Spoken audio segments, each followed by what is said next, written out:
88 लोगों के ऊपर एफआईआर करने के बाद 17 लोगों को वापस से अरेस्ट किया जाता है और उन लोगों को बाकायदा मार मार के कमर में हाथ में रस्सी से बांध के रोड में परेड निकाला जाता है, उनको बेइज्जत किया जाता है।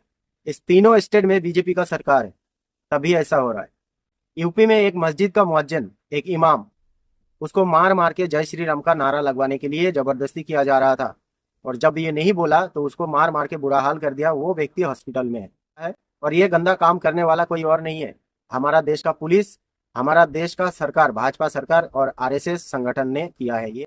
लेकिन आज भी हमारे देश में हम मुसलमान 72 फिरकों में बटा हुआ है। जिस हाथ में तुमने ये तस्वीर और ये नाम लिखवाए हो, जिस बाएं हाथ में तुमने काबा शरीफ का फोटो एडिट किया है, उसी बायां हाथ से अपना पिछवाड़ा धोओगे। क्या ये इस्लाम है? क्या तुम्हारे माँ बाप ने तुमको ये गंदा संस्कार दिया है इस तरीके का काम करने का? मेरे भाई, मेरे दोस्त, इस तरीके का हरकत जो लोग कर रहे हैं वो ना तो इंसान है और ना।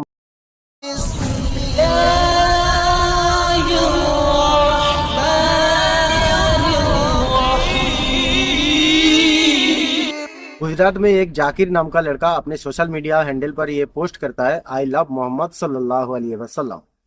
और ये पोस्ट देखने के बाद 16 लोगों ने इसको शेयर किया और पुलिस इसको देख के, जिस जाकिर नाम का लड़के ने ये पोस्टर अपने सोशल मीडिया हैंडल पर अपलोड किया था, उसके ऊपर एफआईआर करता है और उसको अरेस्ट करता है। साथ में और वो 16 लड़का जिन्होंने इस पोस्टर को शेयर किया था। टोटल 17 लड़की के ऊपर एफआईआर होता है और पुलिस उसको अरेस्ट करता है। उसके बाद जब बाकी लोगों को पता चलता है कि इस लड़के को इस बिना पर अरेस्ट किया गया है कि इस लड़के ने अपने सोशल मीडिया हैंडल पर आई लव मोहम्मद पोस्ट किया है और वहां के आम नागरिक, आम मुस्लिम ये प्रोटेस्ट करता है कि आखिर ऐसा इसने क्या गुनाह किया है कि इसको अरेस्ट कर लिया गया है। फिर पुलिस क्या करता है, लोग प्रोटेस्ट निकाल रहा था उन सबके ऊपर एफआईआर करता है। टोटल 88 पब्लिक के ऊपर एफआईआर होता है। और एक बात ध्यान में रखिएगा आप सभी लोग, ये सारे के सारे लोग मुस्लिम हैं। 88 लोगों के ऊपर एफआईआर करने के बाद 17 लोगों को वापस से अरेस्ट किया जाता है और उन लोगों को बाकायदा मार मार के कमर में हाथ में रस्सी से बांध के रोड में परेड निकाला जाता है, उनको बेइज्जत किया जाता है। और ये सारी चीजें कौन करता है? गुजरात का सरकार, गुजरात का पुलिस अधिकारी, क्योंकि जाकिर नाम का एक लड़के ने अपने सोशल मीडिया हैंडल पर आई लव मोहम्मद सल्लल्लाहु अलैहि वसल्लम का पोस्टर डाला है। अब जरा सोचिए दोस्तों, किस हद तक नीचे गिर गया है हमारा देश का कानून व्यवस्था। और यही बातें जब काफी ज्यादा वायरल होने लगा सोशल मीडिया पे, उसके बाद फिर एक घटना हुआ है महाराष्ट्र में, महाराष्ट्र नागपुर में कुछ लड़का मिलादुन नबी के मौके पे उन्होंने एक पोस्टर लगाया, एक बैनर लगाया आई लव मोहम्मद का। उसके बाद फिर क्या था, नागपुर में बीजेपी का सरकार है, छोड़ने वाले तो है नहीं वो लोग। तो वहां पर भी सरकारी लोगों ने उन लड़के के ऊपर एफआईआर करता है जिन्होंने आई लव मोहम्मद का पोस्टर लगाया था और उनको बाकायदा अरेस्ट कर लिया जाता है। और ये बात जब महाराष्ट्र के आम पब्लिक को पता चलता है तो वो लोग फिर से प्रोटेस्ट निकालता है वहां पर भी कि इन लड़के को इस बिना पर अरेस्ट क्यों किया गया है, जबकि वो अपने धर्म का, अपने मजहब का काम कर रहा था और ये कोई गलत नहीं है। लेकिन पुलिस उस भीड़ में लाठीचार्ज करता है और कुछ लड़कियों को, कुछ औरतों को गिरफ्तार करके लेके जाता है पुलिस स्टेशन। ये वाकया दोस्तों यहाँ पर फिर खत्म नहीं हुआ। उसके बाद चले जाते हैं हम यूपी पे।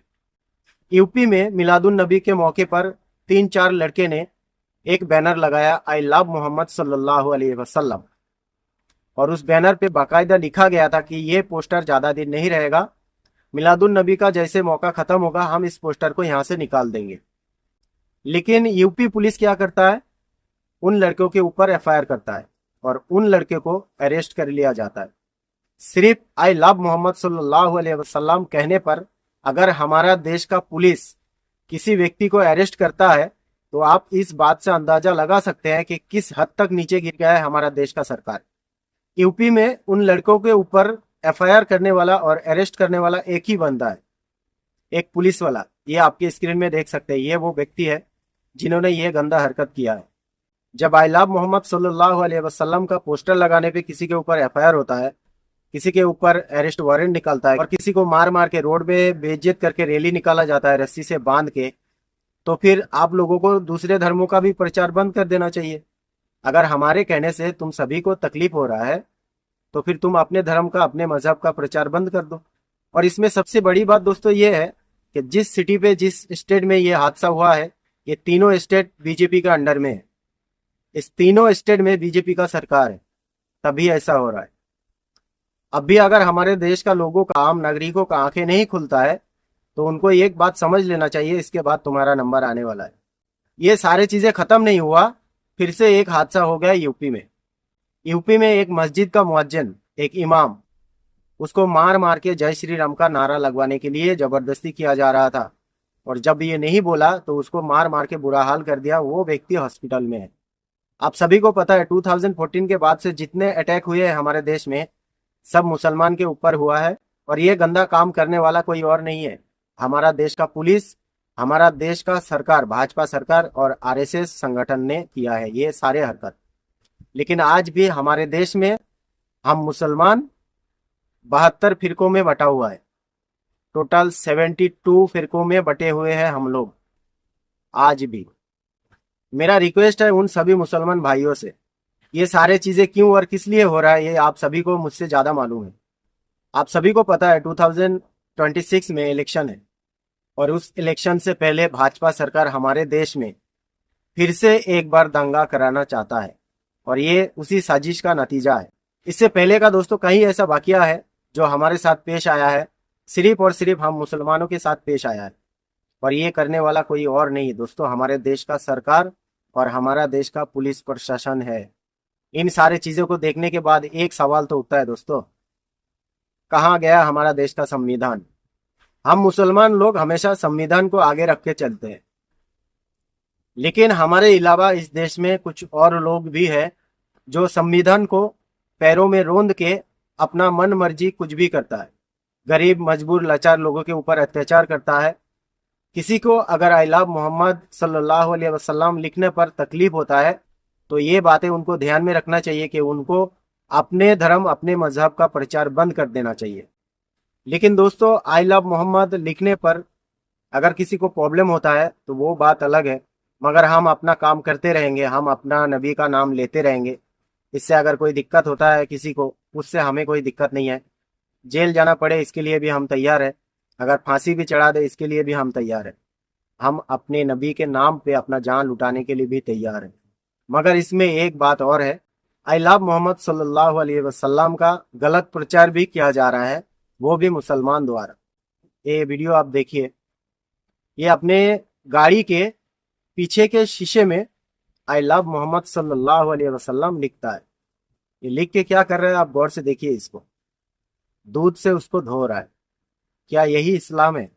ये व्यक्ति जो भी है, मेरा रिक्वेस्ट है इनसे कि ये काम हमारा नहीं है, ये हमारा मजहब नहीं है, ये उनका है जो दूध डाल के किसी के ऊपर विसर्जन करते हैं, ये उनका काम है। तुम उनको ही कॉपी कर रहे हो, तो इसका मतलब है कि तुम में और उनमें कोई फर्क नहीं है। क्योंकि ये जो दूध से आप इस नाम को धो रहे हैं, आई लव मोहम्मद सल्लल्लाहु अलैहि वसल्लम के नाम को दूध से धो रहे हैं, ये दूध कहाँ पे गिर रहा है? जमीन में। ये दूध वेस्ट हो रहा है। यही दूध अगर तुम किसी को पिला देते तो उसका भला हो जाता, लेकिन तुमने वो काम नहीं किया। तुमने जाहिलियत दिखाया और तुम मुसलमान ना होने का सबूत दिया है इस वीडियो में। एक और फोटो दोस्तों मैं आपको दिखाना चाहता हूँ, इसके दोनों हाथ में क्या है वो देखिए। अब चलिए, इसने टैटू बनवा लिया अपने हाथ पे, मेहंदी से हो या किसी भी चीज से हो, इसने बनवाया, या फिर ये एडिटिंग किया, कुछ भी हो, ये प्रचार तुम क्या करना चाहते हो? क्या ये सही है? जिस हाथ में तुमने ये तस्वीर और ये नाम लिखवाए हो, उसी हाथ से तुम गलत काम करते हो। फिर आपका जो बाएं हाथ है, जिस बाएं हाथ में तुमने काबा शरीफ का फोटो एडिट किया है, उसी बायां हाथ से अपना पिछवाड़ा धोओगे। क्या ये इस्लाम है? क्या तुम्हारे माँ बाप ने तुमको ये गंदा संस्कार दिया है इस तरीके का काम करने का? मेरे भाई, मेरे दोस्त, इस तरीके का हरकत जो लोग कर रहे हैं वो ना तो इंसान है और ना मुसलमान है।